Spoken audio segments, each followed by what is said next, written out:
Assalamualaikum warahmatullahi wabarakatuh. Perkenalkan, nama saya Rita Susanti. Tujuan saya membuat video ini untuk memenuhi tugas akhir semester dengan mata kuliah Hukum Administrasi Publik.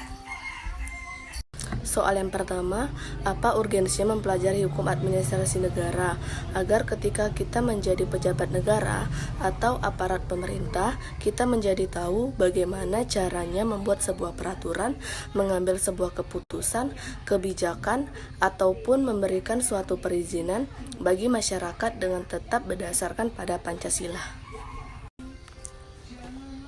Soal yang nomor 2, peran HAN sebagai subsistem hukum nasional adalah mengatur, membatasi, dan menguji hubungan hukum warga negara dan aparatur negara. Uraikan maksudnya. Maksud dari soal nomor 2, untuk memberikan perlindungan hukum terhadap warga negara atau masyarakatnya, mengatur wewenang, tanggung jawab, fungsi, dan tingkah laku para pejabat, menetapkan norma fundamental bagi pengusaha negara atau pemerintahan yang baik. Tujuan dari peran HAN untuk menjamin adanya aparatur negara yang bonafit karena keputusan menetapkan aparatur negara dapat dilawan masyarakat bila terjadi kekeliruan. Soal nomor 3, setiap tindakan hukum pemerintah harus berdasarkan peraturan perundang-undangan yang berlaku.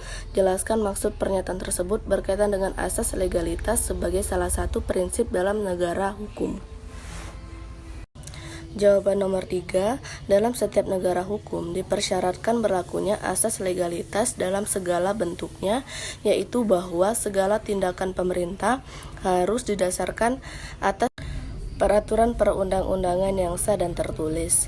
Peraturan perundang-undangan tertulis tersebut harus ada dan berlaku lebih dulu atau mendahului tindakan atau perbuatan administrasi yang dilakukan.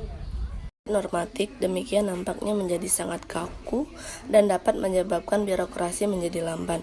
Oleh karena itu, untuk menjamin ruang gerak bagi para pejabat administrasi negara dalam menjalankan tugasnya, maka sebagai pengimbang diakui pula adanya prinsip Prince Ermens yang memungkinkan para pejabat tata usaha negara atau administrasi negara mengembangkan dan menetapkan sendiri. Soal nomor 4, keberadaan pertanggungjawaban pemerintah merupakan suatu keniscayaan dalam suatu negara yang menganut konsep negara hukum. Bagaimana Anda melihat prakteknya di Indonesia?